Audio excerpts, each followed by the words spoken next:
Hello sir. Hello Sakshi ma'am, कैसे हो? बस सर बढ़िया।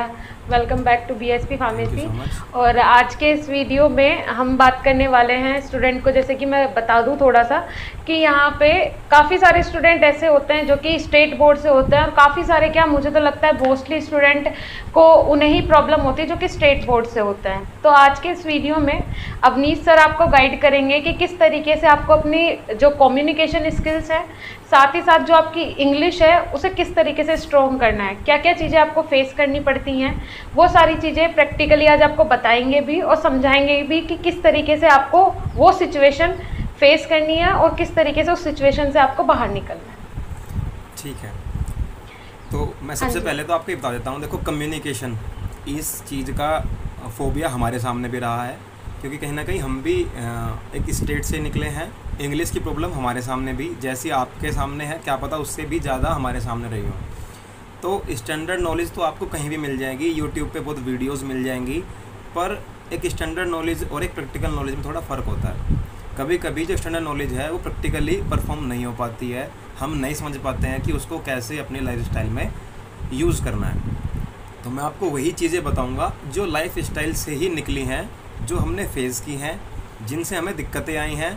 और कभी कभी तो ऐसा भी होता है कि कुछ चीज़ें तो हम आज तक भी अडोप्ट नहीं कर पाए, हमें आज भी दिक्कत होती है। तो मैं चाहता हूँ वो दिक्कतें, वो कम्युनिकेशन में क्या क्या प्रॉब्लम्स रहती हैं, हम उनको कैसे दूर कर सकते हैं, कैसे अवॉइड कर सकते हैं, वो सब चीज़ें मैं आपको बताऊँगा। तो सबसे पहले अगर मैं बात करूँ कम्युनिकेशन की, तो कम्युनिकेशन तो सभी करते हैं, आप भी कर रहे हैं, मैं भी कर रहा हूँ, और साक्षी मैम के थ्रू, पोर्टल के थ्रू मैं भी आपसे बात कर रहा हूँ। आपने अपने आसपास भी देखा होगा कम्युनिकेशन आप किसके साथ ज़्यादा देर तक कर पाते हैं। आप खुद नोट कीजिए, कुछ ऐसे होते हैं, आपकी फैमिली में भी होते हैं, आपके फ्रेंड सर्कल में भी होते हैं, आपके कॉलेज में भी होते हैं, बहुत से टीचर भी ऐसे होते हैं जिनकी कम्युनिकेशन स्किल अच्छी नहीं होती, उसके लेक्चर में आपका मन ही नहीं लगता। तो हाँ कम्युनिकेशन जी सर, बिल्कुल। अच्छा होगा तो ही आप उससे कंटिन्यू देर तक कम्युनिकेट कर पाओगे। तो बस हमें यही सीखना है कि हमें दूसरे को कितनी देर तक अपने साथ बांधे रखना है, कितनी देर तक दूसरा हमारी बातें सुन सकता है, उसका इंटरेस्ट भी बना रहे, उसको नॉलेज भी मिलती रहे, और वो एडमायर भी करता रहे, अप्रिशिएट भी करता रहे, और वो कुछ सीखता भी रहे। तो गुड कम्युनिकेशन हाँ स्किल जी। होनी बहुत ज़रूरी है। और कम्युनिकेशन ज़रूरी नहीं है कि आपको इंग्लिश में ही कम्युनिकेट करोगे, बिल्कुल आपके लिए नॉर्म्स बना दिए गए हैं, ऐसा कुछ नहीं है। बेसिकली आज का जो फंडा चलता है, आज का जो लाइफ चल रही है, वो चलती है इंग्लिश पे, ना कि इंग्लिश पे, मतलब कि हिंदी और इंग्लिश मिक्स चलती है। कोई भी सपना साकार करने के लिए सबसे जरूरी है सही कोच का होना। चुनिए बीएसपी फार्मेसी को और करें अपने CUET बी फार्म का सपना साकार। Download the app now. आपकी अगर इंग्लिश हाँ अच्छी जी। है, आपकी हिंदी और इंग्लिश दोनों अच्छी हैं, बेटर हैं, बेस्ट नहीं कह रहा हूँ, बेटर हैं, तो आप इंग्लिश में भी मारने खाओगे, आप कम्युनिकेशन में भी मारने खाओगे। सबसे पहले मैं बात करता हूँ कि कम्युनिकेशन का मतलब क्या होता है। कम्युनिकेशन का मतलब होता है, आप सभी भी जानते हो, कि अपनी बात को ईजी वे में दूसरे तक पहुँचाना, ताकि दूसरा उसको अच्छे से सुन सके, उसको अच्छे से समझ सके। अब कम्युनिकेशन ज़रूरी क्यों है, क्यों कम्युनिकेशन करना है, क्यों सीखना है कम्युनिकेशन, क्या होता है? कम्युनिकेशन सीखने से क्या होता है कि आप अपना एक प्रोफेशन शो कर पाते हो। जब तक आप कम्युनिकेट नहीं कर पाओगे दूसरे से, तब तक आप प्रोफेशनल नहीं हो पाओगे, तब तक आप चीज़ें नहीं जान पाओगे। अब आप बोल रहे हो अपनी लोकल लैंग्वेज में, सामने वाला बोल रहा है अपनी लोकल लैंग्वेज में, तो इस कम्युनिकेशन की ज़रूरत, एक कॉमन कम्युनिकेशन जो इंग्लिश है, इसकी ज़रूरत इसीलिए पड़ी। आप किसी भी क्षेत्र से हो, आप किसी भी स्टेट से हो, तो आप एक दूसरे को कन्वीनियंटली अपनी बात इजीली आप समझा पाओ। अब उसके लिए क्या क्या चीज़ें ज़रूरी हैं, क्या क्या दिक्कतें आती हैं, सबको पता है, सब स्टेट बोर्ड से पढ़ के आते हैं, इंग्लिश लगभग सबकी कमज़ोर होती है। तो इंग्लिश को हाँ इम्प्रूव जी। कैसे करना है, इंग्लिश में अपने आप को आगे कैसे लेके जाना है, जैसे हमने जो गलतियाँ करी हैं, मैं नहीं चाहता कि आप भी वो गलतियाँ करें। सबसे पहली बात है, जी। आपको नॉलेज होनी चाहिए। अगर आपको नॉलेज ही नहीं है, आपको पता ही नहीं है कि क्या बोलना है, तो ना तो आप हिंदी में बोल पाओगे, ना आप इंग्लिश में बोल पाओगे। तो सबसे पहली बात है सही कि बात। आपको अपनी नॉलेज इम्प्रूव करनी है किसी भी टॉपिक के बारे में। अब टॉपिक क्या हो सकते हैं, वो डेली लाइफ से भी हो सकते हैं, आपकी बुक से रिलेटेड भी हो सकता है, आपका इंट्रोडक्शन भी हो सकता है, आपका कुछ भी हो सकता है। सबसे पहले अगर मैं बात करूँ, आपको जी। नॉलेज कहाँ से गेन करनी है, स्टार्ट हो जाता है नॉलेज गेन करना अपने घर से। ठीक है। अगर आप मूवी देखते हो, आप फैमिली में बात करते हो, तो एक प्रोफेशनल वे में बात करना शुरू करें। आप जितनी ज़्यादा कोशिश हो सकती है उसको छोड़ दें। सबसे दिक्कत नेगेटिव बात कहाँ आती है, आपकी लेग पुलिंग ज़्यादा होती है। दोस्त, अगर आप थोड़ा कम्युनिकेशन में सुधार करते हो तो आपके दोस्त बोलते हैं कि अंग्रेज आ गया, ये आ गया, वो आ गया, हमारे सामने मत बोला कर। तो ये लेग पुलिंग चलती रहती है, नेगेटिविटी आती रहती है। आप उनको इग्नोर करें। जो ज़्यादा अनॉय करते हैं, ज़्यादा परेशान करते हैं, उनके साथ आप लोकल लैंग्वेज में बात करें। ऐसा कुछ नहीं है कि हमने नियम बना दिया हम 24 घंटे इंग्लिश में ही बोलेंगे, ऐसा कुछ नहीं है। आप अपनी कम्युनिकेशन को फैमिली के साथ, भाई के साथ, बहन के साथ, और जो मूवीज़ आप देख रहे हैं, कोशिश करें अगर आपको हॉलीवुड मूवी पसंद है तो आप उसको इंग्लिश में अगर देख रहे हैं तो सब टाइटल के साथ देखिए। हिंदी सब टाइटल आता है नीचे, और अगर आप हिंदी में देख रहा है तो इंग्लिश सब टाइटल आता है नीचे। तो आप कोशिश करें कि आप ऐसे करें। दूसरा, आपको न्यूज़ देखनी चाहिए, जिससे आपकी आसपास की नॉलेज बढ़ेगी और वहाँ पे कम्युनिकेशन होता है एक दूसरे का। पार्टीज़ के अलग अलग आदमी बैठते हैं और पैनल भी बैठता है, तो कैसे वो कम्युनिकेट करते हैं एक दूसरे से, कैसे बातचीत करते हैं, आपको वहाँ से सीखना है। न्यूज़पेपर पढ़ना है, ये सब चीज़ें आप सब लगभग सभी घर पे न्यूज़पेपर आता है। घर पे नहीं आता है तो आस पड़ोस में आता है। ज़रूरी नहीं कि इंग्लिश का ही पढ़ना है। आप स्टार्टिंग हिंदी से कर सकते हो, और अगर आपको उसी का इंग्लिश वर्जन मिल जाता है वहाँ से ही पढ़ सकते हो। ये गलतियाँ हमने की हैं, मैं नहीं चाहता कि आप करें। ज़रूरी नहीं है कि आप पूरा एक बार पढ़ो, आप एक हेडिंग, एक पैराग्राफ, उसको भी हिंदी इंग्लिश में पढ़ सकते हैं। दूसरी बात, ठीक है सर। हाँ जी, बताओ।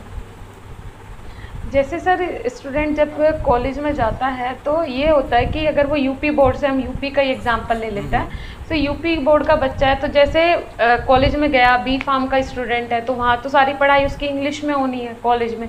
और कॉलेज में जो फैकल्टी होती है वो ये भी ध्यान नहीं देगी कि आप हिंदी मीडियम से हैं या फिर किस मीडियम से हैं, उन्हें क्योंकि अपना सिलेबस कंप्लीट करवाना है। तो जब वो आपको कोई भी टॉपिक करवाते हैं, तो जब वो रीड करते हैं और आपको बोलते हैं कि आप वो नोट डाउन कीजिए, तो उस टाइम भी बच्चा नहीं लिख पाता है, क्योंकि या तो वो प्रोनाउंसिएशन ही समझ नहीं पाता है, अगर वो समझ भी पाता है तो वो नोट नहीं कर पाता, उसकी स्पीड नहीं होती है। तो इन सब चीज़ों पे कैसे वो काबू करें? सबसे पहले बताता हूँ आपको। कुछ तो की पॉइंट्स होते हैं, कुछ वर्ड्स लिखने के की पॉइंट्स होते हैं। आपको ज़रूरी नहीं है कि आपको पूरा ही वर्ड लिखना है। सबसे पहले आपको की पॉइंट्स सीखने हैं कि आप अगर विद लिखोगे तो सी लिख के उसके ऊपर एक डैश लगा जाता है। विद कैसे लिखा जाता है, एसिड्स कैसे लिखा जाता है, कम्युनिकेशन कैसे लिखा जाता है, कंसंट्रेशन कैसे लिखा जाता है। आपको ये शॉर्ट फॉर्म सीखनी है। और ये आपके साथ बैठने वाला कुछ बच्चे एक्स्ट्रा ऑर्डिनरी होते हैं क्लास में। सबसे पहले तो आपको स्टूडेंट का वही ग्रुप ज्वाइन करना है जो पहले दिन से दूसरे दिन से पता चल जाता है कि कौन थोड़ा बेहतर है कम्युनिकेशन में, कौन पढ़ने में थोड़ा ठीक है। तो आपको उसी ग्रुप को ज्वाइन करना है, ठीक है। आप उनके साथ उठेंगे, बैठेंगे। दूसरी बात, अगर टीचर कंटिन्यू तेज बोल रहा है, एक दो बार हमारे साथ भी समस्या हुई है, टीचर को बोल देता है कि सर प्लीज़ आराम से बोलिए या मैम प्लीज़ आराम से बोलिए, तो टीचर 2 लाइन आराम से बोलने के बाद फिर अपनी फ्लुएंसी पे आ जाता है। तो हमें दिक्कत होती है नोट डाउन करने में। स्टार्टिंग में ऐसा हो सकता है कि आप अपने साथी के साथ बैठते हैं, उसने पूरा लिख लिया, उसके साथ से नोट डाउन कर लिया, पर आपको सीखना है कब तक आप अपने साथी के साथ से लिखते रहोगे। आपको सीखना है कि वो की पॉइंट्स क्या होते हैं जिनको आप लिख के टीचर के साथ साथ अपने नोट्स को नोट डाउन कर सकते हैं। वो की पॉइंट्स सीखने बहुत ज़रूरी है। अगर उन की पॉइंट्स को सीखने में आप लेट करोगे, जैसे एक एग्जांपल के बता दो, कंसंट्रेट लिखना है तो कंसंट्रेट की स्पेलिंग बहुत बड़ी होती है। कंसंट्रेट को CONC आगे डॉट लगा देता है, कंसंट्रेट पूरा लिखा गया। अगर आप पूरा कंसंट्रेट लिखना जाओगे तब तक आप 3 वर्ड्स और आगे के लिख सकते हो। तो ये की पॉइंट्स आपको सीखने बहुत ज़रूरी है। स्टूडेंट्स का वही ग्रुप ज्वाइन करें जो अच्छी कम्युनिकेशन रखता हो, अच्छी बात करता हो, टू द पॉइंट बात करता हो, इधर उधर की ज़्यादा बात ना करता हो। सबसे ज़रूरी होता है ये सब चीज़ें। और दूसरी बात, हम क्या करते हैं कि अगर हमारा कोई फ्रेंड होता है, वो हमारे साथ आके कोई इंग्लिश का कोई वर्ड बोल देता था, तो हम बोलते हैं कि भाई इतनी अंग्रेज़ी यूज़ मत कर, हम अंग्रेज़ नहीं हैं। आप बोल देते हो, ये सबसे बड़ी मिस्टेक है आपकी। अगर वो वर्ड आपका फ्रेंड कम्युनिकेशन में यूज़ कर रहा है, कंटिन्यू यूज़ कर रहा है, तो इसका मतलब कि वो ज़रूरी वर्ड है। आप उसको याद करें, नोट डाउन करें, घर आए या वहीं पे आजकल मोबाइल में डिक्शनरी है, उस डिक्शनरी को यूज़ करें।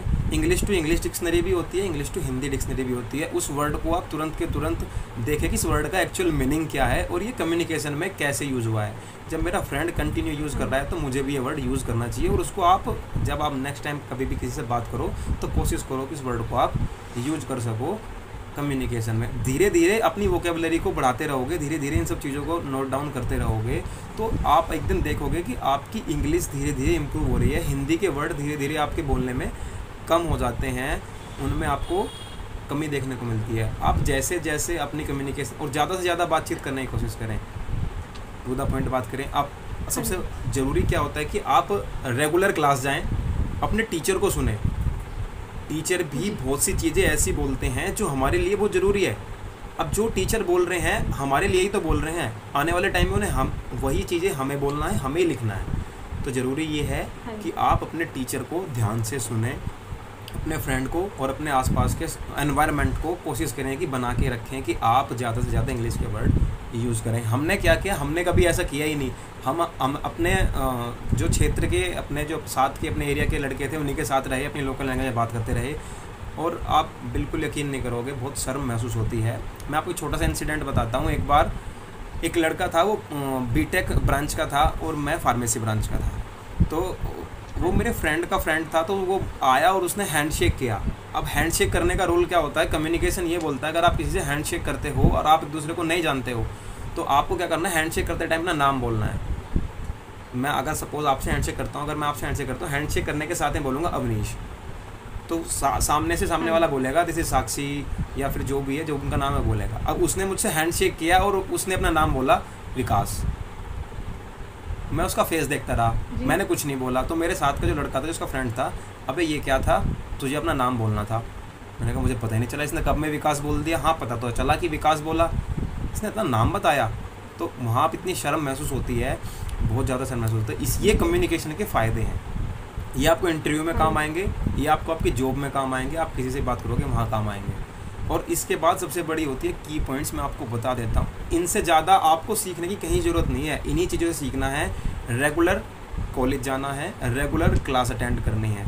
दूसरी बात, आपके कॉलेज के अंदर रेगुलर पीडीपी की क्लासेस होती हैं। अगर आप कॉलेज से नहीं किसी प्रोग्राम से जुड़े हो, सपोज जैसे बीएसपी फार्मेसी चैनल है, अगर कॉलेज में क्लासेस नहीं हो रही है, इस पर अगर आपको इम्प्रूवमेंट क्लासेस मिल रही हैं तो आपको लेनी चाहिए। हमने नहीं ली है, बाद में लेनी पड़ी हैं, फार्मेसी कंप्लीट करने के बाद में लेनी पड़ी हैं, अलग से पेमेंट करनी पड़ी है, बहुत दिक्कतें आई हैं।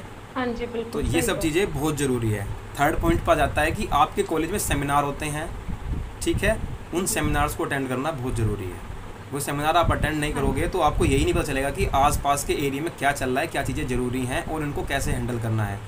जब आप चीज़ें हैंडल करना सीख जाओगे, आपके पास नॉलेज होगी, आपके पास कम्युनिकेशन होगी, तो आपको थॉट्स भी आएंगे। जब आपके पास अच्छे थॉट्स होंगे, नॉलेज होगी, तो उनको आप बोल भी पाओगे। कम्युनिकेशन का सबसे ज़्यादा ज़रूरी काम है बोलना। अगर आप बोल ही नहीं पाओगे तो आपकी कम्युनिकेशन का पता कैसे चलेगा सामने वाले को। और अगर आपके पास नॉलेज है तो आपकी कम्युनिकेशन अपने आप बेटर हो जाती है। हम कहीं बाहर से नहीं आए हैं, हम भी यहीं के हैं, प्रॉब्लम हमें भी आई है।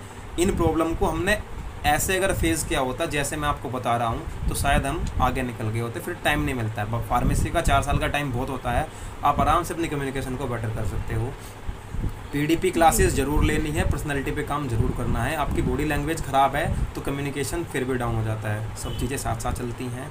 कम्युनिकेशन को बेस्ट करने का, अच्छा करने का सबसे ज़्यादा की पॉइंट यही है कि आप अपनी रोज़ाना की लैंग्वेज में जहाँ से भी कोई वर्ड मिले उसको यूज़ करें। इंग्लिश ज़्यादा से ज़्यादा यूज़ करते रहेंगे तो आपको खुद पता चल जाएगा कि हिंदी के वर्ड हमारी लैंग्वेज से कम हो गए हैं और हमारी जो डेली कम्युनिकेशन है उसमें इंग्लिश के वर्ड ऐड होते चले जाएंगे और डेली आपकी, और एक दिन आप ट्राई करते करते अच्छी इंग्लिश बोलने लग जाएंगे। ये आपको बहुत ज़रूरी है। और दूसरी बात, कॉलेज में प्रेजेंटेशंस होती हैं, उन प्रेजेंटेशंस में आपको पार्टिसिपेट ज़रूर करना चाहिए।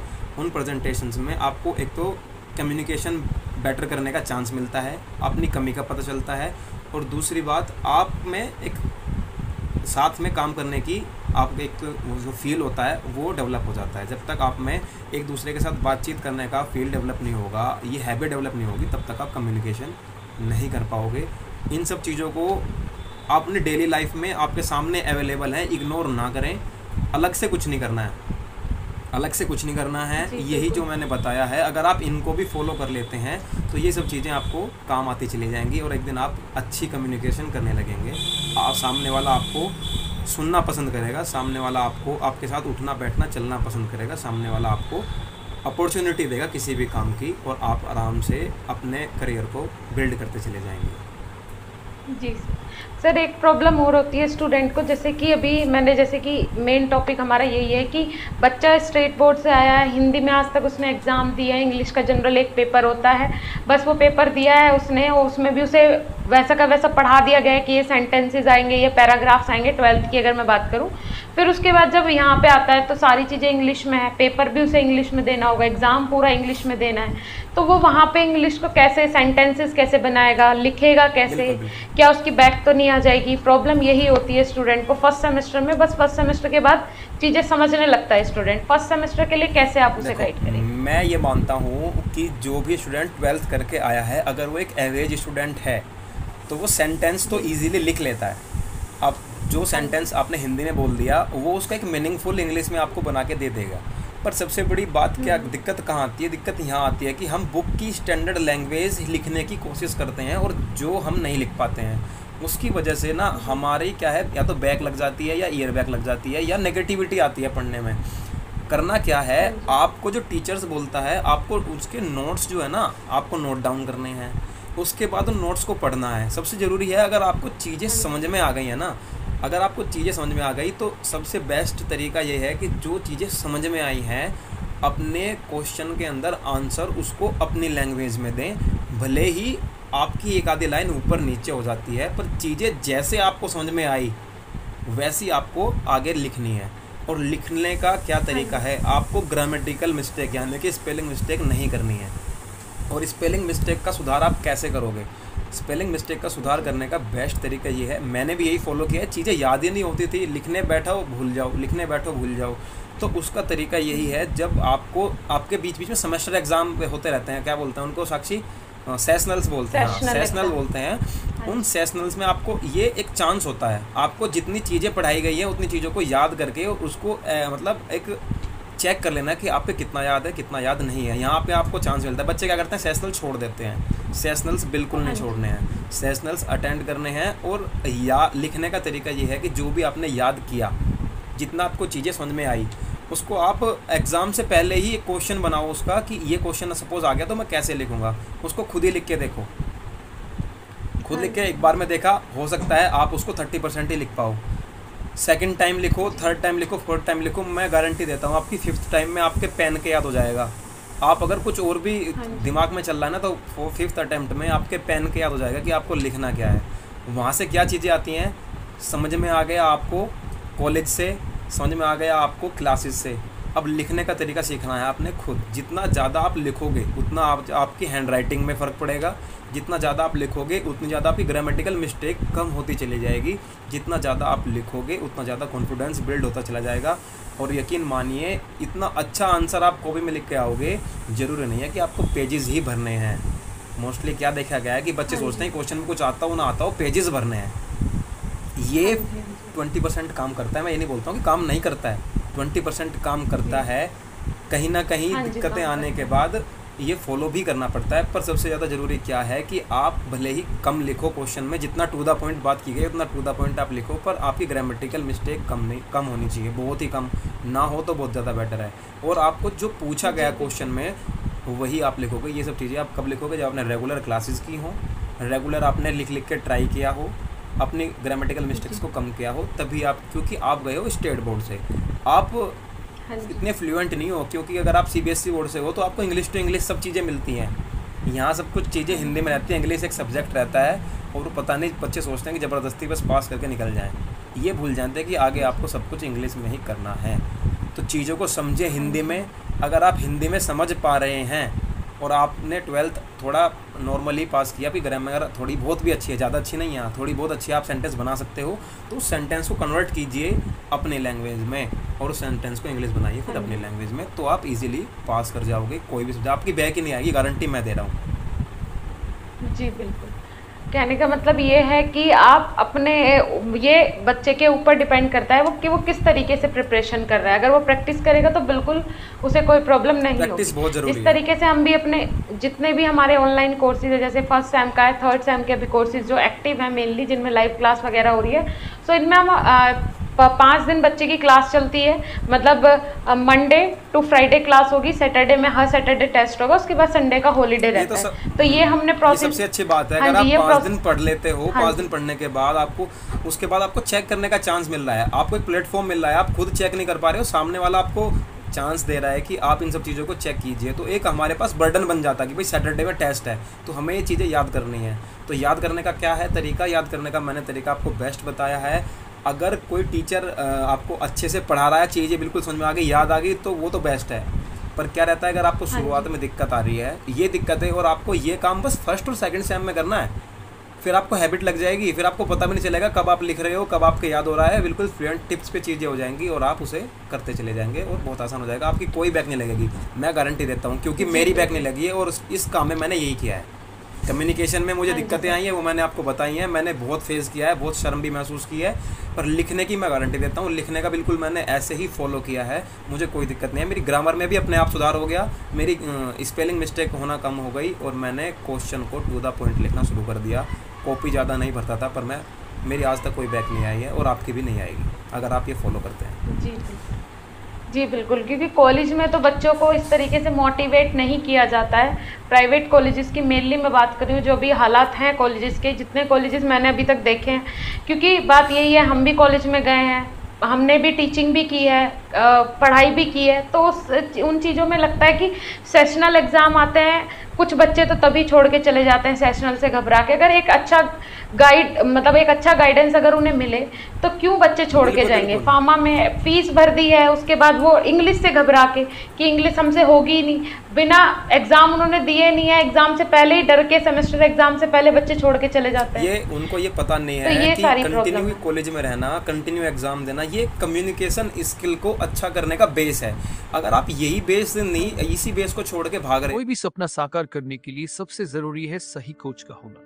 चुनिए BSP फार्मेसी को और करें अपने CUET B फार्म का सपना साकार। Download the app now. आपने यही बेस पूरा नहीं किया है तो आप कैसे कम्युनिकेट कर पाओगे, मुझे नहीं समझ में आ रहा। अगर आपकी राइटिंग स्किल अच्छी नहीं है, अगर आपको प्रोनाउंसिएशन ही नहीं पता उसका कैसे करना है, तो आप कैसे कम्युनिकेट करोगे। और प्रोनाउंसिएशन, राइटिंग, ग्रामर आपकी लिखने से, रेगुलर क्लासेस जाने से, रेगुलर टेस्ट देने से, ये सब काम करने से, अगर आपकी मार्कशीट में अच्छे मार्क्स है ना, तो आपकी कम्युनिकेशन, आपका कॉन्फिडेंस, आपका चेहरे पे एक अलग ही चमक रहती है, एक अलग ही हाव भाव रहता है, आपकी बॉडी लैंग्वेज भी अलग ही होती है। अगर आप किसी इंटरव्यूअर के सामने बैठते हो, अगर आपकी मार्कशीट दिखा रही है आपके 75% मार्क्स हैं, तो आपको अलग ही रहता है कि हाँ सर मेरे 75% मार्क्स हैं। 75% मार्क्स का मतलब है कि 75% क्राइटेरिया आपके अंदर है, और आपसे अगर पूछा जाए तो आप उस 75 का उन्हें अगर 5% पे शो कर देते हैं ना अपने कम्युनिकेशन से, तो आपको ईजिली कहीं भी जॉब मिल जाती है, सामने वाला बहुत आसानी से सेटिस्फाई हो जाता है। हाँ जी सर, बिल्कुल। तो घबराने वाली स्टूडेंट्स को यही बोलेंगे, घबराने वाली, इंग्लिश से डरने वाली तो कोई बात नहीं है। इंग्लिश बहुत ही ज़्यादा एक तरीके से बोल सकते हैं ईजी, या फिर बोल सकते हैं सरल लैंग्वेज है। अगर मैं हिंदी से भी कंपेयर करूं तो इंग्लिश ज़्यादा ईजी है। अगर सेंटेंस बनाने की बात करें, अगर आप बिल्कुल प्योर हिंदी बोलो तो आप समझ नहीं पाओगे, और मैं गारंटी दे रहा हूँ अगर आप बिल्कुल प्योर इंग्लिश बोल रहे हो तो बच्चा उसका मीनिंग निकाल लेगा। हर एक कैसे भी करके वो उसका मीनिंग निकाल लेगा। की पॉइंट होता है, कीवर्ड होता है, उससे उसका मीनिंग निकाल लेता है। और अगर आपको मीनिंग समझ में आ गया तो उस चीज़ को आप अपनी लैंग्वेज में लिख सकते हो। हाँ जी सर, ठीक है। तो काफ़ी सारी चीज़ें, काफ़ी सारे डाउट्स बच्चों के क्लियर हो गए होंगे। तो अब आपको घबराना नहीं है इंग्लिश से डर के तो आपने फार्मा बिल्कुल नहीं छोड़ना है। बी फार्म बहुत ही ईजी है, जितना हवाई से बना के रखा है कि हार्ड है, ऐसा हो जाएगा वैसा, मात्र 5 यूनिट आपको पढ़नी होती है एक सब्जेक्ट के अंदर। और उसके लिए आपको, अगर मैं अपनी कैपेसिटी की बात करूं तो जो आपका एक सब्जेक्ट, मतलब आपका पूरा सिलेबस है, अगर एक सब्जेक्ट की बात करें 5 यूनिट है, तो विद इन 1.5 मंथ मैं पूरा सिलेबस वो कंप्लीट करने की कैपेसिटी मेरे अंदर है कि हाँ पूरा कंप्लीट हो जाएगा। क्योंकि 5 यूनिट बहुत कम टॉपिक होते हैं, 5 यूनिट ज़्यादा नहीं होती है। 12th में आप इतना ब्रॉड सिलेबस पढ़ के आए हैं, और यहाँ मात्र 5 यूनिट एक सब्जेक्ट के अंदर, वो भी इतनी ईजी और ईजी वे बना दिया है BSP फार्मेसी के प्लेटफॉर्म ने। जैसे कि टीचर्स लाइव क्लासेस ले रहे हैं, एक परफेक्ट टाइम टेबल आपको दिया गया है, टेस्ट करवाए जा रहे हैं हर हफ्ते। आपके 5 दिन की जो क्लासेस होंगी उसका टेस्ट होगा, उसके बाद आगे की क्लासेस कंटिन्यू होंगी।